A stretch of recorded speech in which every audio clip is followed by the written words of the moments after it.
नमस्कार दोस्तों, स्वागत है आप सभी का स्टडी आईक्यू में। मैं हूं आपका दोस्त राहुल सायगांवकर और आज हम लोग बात करने वाले हैं चाइना के एक स्ट्रेटेजिक प्रोजेक्ट के बारे में। लेकिन उससे पहले देखिए, हम सब जानते हैं कि पूरे विश्व का अभी फिलहाल फोकस क्या है। What is the cynosure of the entire world? It is Ukraine.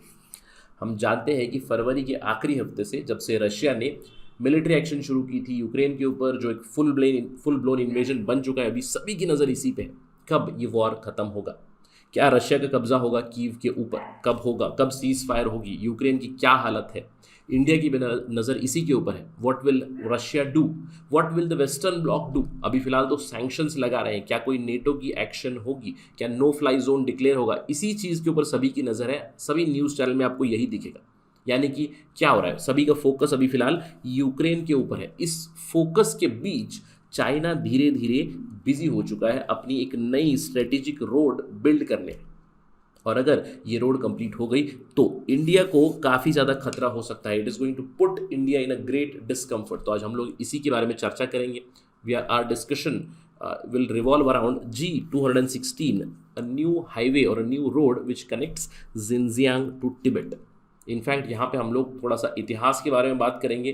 कैसे माओ जेडोंग ने भी कोशिश की थी जिनजियांग और तिब्बत को ज्वाइन करने की, passing across the Kunlun Shan mountains, लेकिन वो अनसक्सेसफुल रहे थे। उसका एक परिणाम हुआ था इंडिया के ऊपर 1950 में। हमें पता है 1950s का जो दशक था इंडिया के लिए काफ़ी एक असमंजस भरा दशक था। पहले हिंदी चीनी भाई भाई का कॉन्सेप्ट आया, फिर उसके बाद जैसे ही पता चला एक रोड गई है अक्साई चीन से, उसके बाद हम लोगों ने एक लड़ाई भी लड़ी चाइना के साथ। तब से लेकर चाइना का एक अपर हैंड ज़रूर है।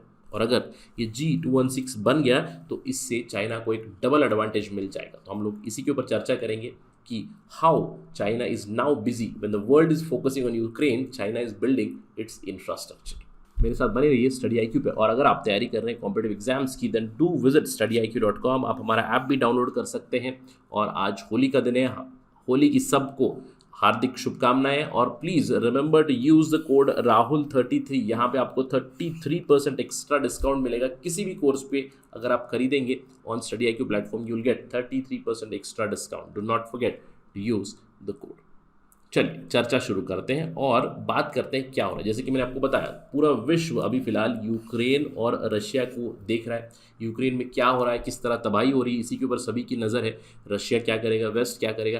बट इन सब के बीच चाइना धीरे धीरे से अपना इंफ्रास्ट्रक्चर बिल्ड कर रहा है, एक स्ट्रेटेजिक रोड कंस्ट्रक्शन कर रहा है। और अगर ये रोड कंप्लीट हो जाएगी तो इंडिया को खुद को तैयार रखना चाहिए फॉर एनी फ्यूचर कॉन्फ्लिक्ट, क्योंकि इसकी वजह से चाइना को एक एडेड एडवांटेज मिल जाएगा। तो चलिए समझते हैं एग्जैक्टली क्या हो रहा है। लेकिन let us first talk about history. China में ये कहा जाता है, जो उनके प्रेडेसेसर्स या फिर पुराने लीडर्स हैं, लीडर्स का जो सपना होता है जो वो पूरा नहीं कर पाए तो आगे आने वाले सक्सेसर्स वो पूरा करते हैं। और कहीं ना कहीं यही हो रहा है। क्यों? क्योंकि चाइना के जो सबसे पहले लीडर थे Mao Zedong, Mao the pioneer of the communist revolution, 1949 में इन्होंने कम्युनिस्ट गवर्नमेंट सेटअप की चाइना में। और 1950s के दशक में काफ़ी अग्रेसिव बने। We know that. पहले तिब्बत पे कब्जा किया, जिनजियांग रीजन पे कब्जा किया। और माओ का और पीपल्स लिबरेशन आर्मी का एक सपना था कि ये जो जिनजियांग रीजन है और इस तिब्बत रीजन को वो कनेक्ट करे थ्रू अ रोड। अब 1951 में माओ जेडोंग और पीपल्स लिबरेशन आर्मी निकले, क्योंकि वो कनेक्ट करना चाहते इन दोनों रीजन्स को। लेकिन उनके बीच था कुनलुन शान mountain. Kunlun Shah mountain range है, हिमालय की माउंटेन रेंज है। और आप जानते हैं कि यहाँ पे एक बहुत ही कोल्ड डेजर्ट भी आपको मिलेगा। मंगोलिया में आपको गोबी डेजर्ट मिलता है। चाइना में के बीच में आपको कौन सा डेजर्ट मिलता है? सोचिएगा, इट्स टकलामकान। तो टकलामकान एक डेजर्ट आता है यहाँ पे। इसको ट्रैवर्स करते हुए माओ जेडोंग एक रास्ता बनाना चाहते हैं। क्यों? क्योंकि केरिया की एंशियंट रोड जो होटान काउंटी से गुजरती है उसके थ्रू एक रोड बिल्ड करना चाहते थे। इन्होंने वर्कर्स को भी भेजा था, पीपल्स लिबरेशन आर्मी की सोल्जर्स को भी भेजा था। लेकिन उसी समय पे आशीशान एक वॉल्केनो एरप्ट हुआ था। और ये कहा जाता है कि 1951 में बहुत सारे जो रोड वर्कर्स थे उनकी डेथ हुई थी। उसके बाद माओ जेडोंग को अपना प्लान बदलना पड़ा। तो 1951 में Mao had a plan to connect this and this through Kunlun Shan mountains, लेकिन द प्लान फेल्ड। अब ये प्लान फेल होने के बाद माओ ने क्या किया, ये सबको पता है। और सबसे बड़ा परिणाम इंडिया के ऊपर हुआ।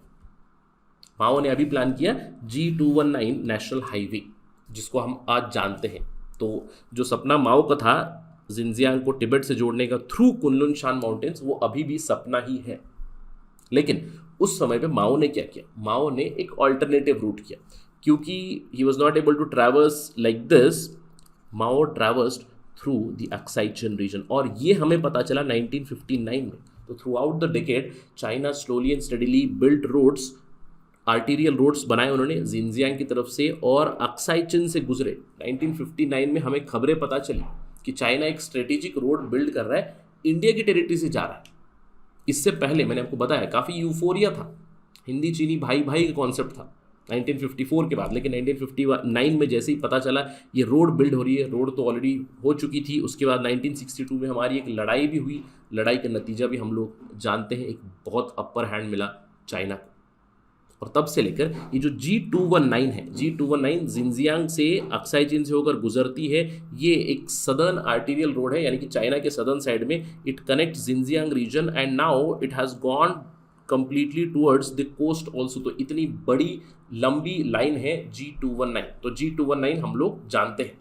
और G219 क्यों आया, अक्साई चिन के ऊपर माओ ने कब्जा क्यों किया, अक्साई चिन से इस रास्ते को क्यों भेजा, क्योंकि माओ को जो सपना था कुनलुन शाह यानी कि टकला मकान डेजर्ट से जो रास्ता जाने वाला था वो नहीं कर पाए, और इसीलिए 219 बना।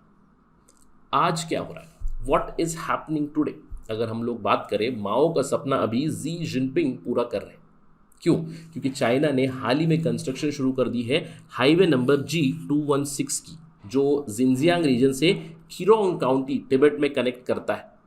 चाइना की national highway network plan document है 2013 से 2030 तक का जो प्लान है, वहाँ पे उन्होंने बताया है G26 runs from Hongshanzui port, it passes through Baluntai county, यानी कि हेल्जिक काउंटी में आता है, बालुनताई एरिया है, उसके बाद वो लुनटाई काउंटी से गुजरता है, टकला मकान डेजर्ट को ट्रैवर्स करता है, मिंगफेंग काउंटी में जाता है, फिर Gerze county, eventually Kyirong. I am sure कि आपको ये नाम सुन के काफ़ी कन्फ्यूज हो गए होंगे, लेकिन let me just tell you what is the current scenario. अगर आपको अभी मूव होना है हाईशांग एरिया से जिनजियांग में और आपको पहुंचना है किरोंग काउंटी, तो ये जो बेसिकली मैप का रूट मैंने आपको दिखाया है, ये आपको पहले भेजेगा बालुनताई, बालुनताई से लुनटाई काउंटी, और फिर से आपको ये ट्रैवर्स करवाएगा through the G219, right. G219 क्या है, जो अक्साई चिन से गुजरता है, इसी अक्साई चिन से आपको रीच होना पड़ेगा टू गिरोंग काउंटी, यानी कि अभी फिलहाल the current scenario is this.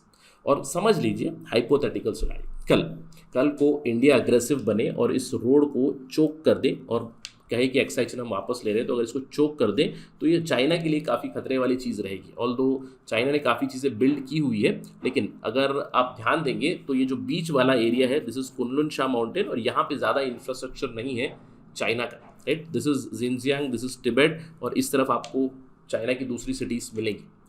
अब जो G216 बिल्ड हो रहा है वो आप देखिए, this is the Luntai county, Luntai county से मुझे जाने की जरूरत नहीं पड़ेगी towards Aksai Chin, directly traverse कर रहे हैं फ्रॉम मिंगफेंग गेर्स काउंटी, पहुंचेंगे गिरोंग, यानी कि कुनलुन शाह माउंटेन रेंज को ब्रेक करके एक रास्ता बन रहा है, टकला मकान डेजर्ट के थ्रू एक रास्ता बन रहा है, यानी कि now the Luntai mountain to Kyirong county, they will reach straight through the Kunlun Shan mountains. इसका मतलब क्या है कि चाइना के पास एक ऑल्टरनेटिव रूट मिल जाएगा। ऑलरेडी 219 ऑपरेशनल है, सदर्न आर्टीरियल रोड है, 216 भी बन रही है। 216 को बताया गया है कि बहुत ही इंपॉर्टेंट स्ट्रेटेजिक एक रोड है, जिससे कि वो मोबिलाइज कर सकते हैं बहुत ही जल्दी। अब आप ये सोच रहे होंगे कि सर मैंने इस 216 के बारे में ज़्यादा सुना क्यों नहीं है। ऑफ कोर्स है, क्यों, क्योंकि चाइना के खुद के रीजंस हैं। चाइना ने ज़्यादा इसके बारे में डिस्क्लोज नहीं किया इन्फॉर्मेशन, बहुत ही छोटी इन्फॉर्मेशन है G216 के बारे में। इसकी कंस्ट्रक्शन ऑलरेडी शुरू हो चुकी है ये कहा जाता है। कुछ आर्टिकल्स हैं चाइना की वेबसाइट्स पे आपको मिलेंगे जहाँ पे इसके इतिहास के बारे में बताया जाता है, जो मैंने आपसे बात की थी। माओ का ये सपना था जो अभी पूरा कर रहे हैं जी जिनपिंग, और ये कहा जाता है कि this 216 is also part of belt and road initiative. तो ये बहुत ही इंपॉर्टेंट स्ट्रेटेजिक रोड होगी जो कनेक्ट करेगी सेंट्रल एशिया टुवर्ड्स तिब्बत में कहूँगा टू चाइना, और बहुत ही स्ट्रेटेजिक होगी। लेकिन अभी तक इसकी सक्सेस के ऊपर ज़्यादा कुछ पता नहीं चला। जैसे कि मैंने आपको बताया कि अगर ये जिनजियांग रीजन है और अगर ये तिब्बत रीजन है, तो इन दोनों के बीच आपको मिलेंगे कुनलुन शाह माउंटेन रेंज, टकला मकान डेजर्ट, इसको ट्रैवर्स करके निकलना है।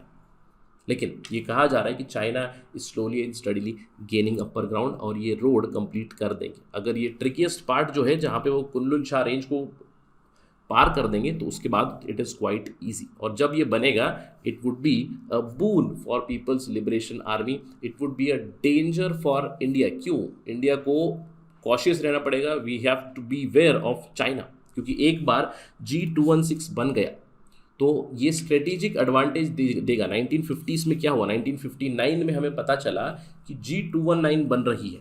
G219 के चलते एक बहुत बड़ा युद्ध हुआ 1962 में, हम जानते हैं उसका रिजल्ट। अब G216 बन रहा है। If history is not to repeat itself then we have to be ready, क्योंकि अभी चाइना के पास एज रहेगा। दो रास्ते रहेंगे बेसिकली, एक G219 इस तरफ से, एक right through Jinjiang into Tibet, जहाँ पे वो कनेक्ट कर सकते हैं, जहाँ पे वो मोबिलाइज कर सकते हैं फोर्सेस को। Double the roads they will get. इसके अलावा we need to be aware, क्योंकि ऑल्दो ये पिछले साल की खबर है, चाइना ने 2 नई रेल लाइंस भी शुरू की है नियर इंडियन बॉर्डर्स। एक इस तरफ यानी कि अक्साई चिन रीजन की तरफ उन्होंने एक रेल लाइन शुरू की थी जहाँ पे रोकवांग से होतान काउंटी को उन्होंने ज्वाइन किया था थ्रू रेल रूट, और दूसरी तरफ यहाँ पे towards Arunachal Pradesh side they connected Nyingchi to Lhasa, और ये ऑलरेडी ऑपरेशन हो चुकी है 2021 में।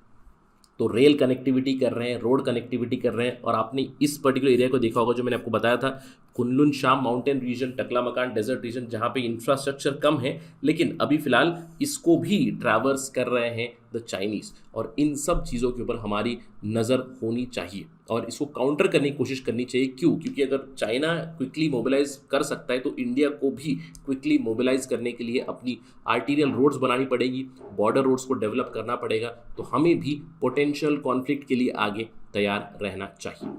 अगर इस चीज़ के ऊपर कोई खबर आएगी, अगर इंडियन गवर्नमेंट का कोई प्रोजेक्ट चल रहा है तो हम आपको बताएंगे on study IQ। But right now it is beware India. India को सतर्क रहने की ज़रूरत है, क्योंकि अगर G216 कंप्लीट हो गया तो वो इंडिया के लिए एक डबल खतरा बन सकता है। That is it right now from my side. Thank you for watching this video. जय हिंद।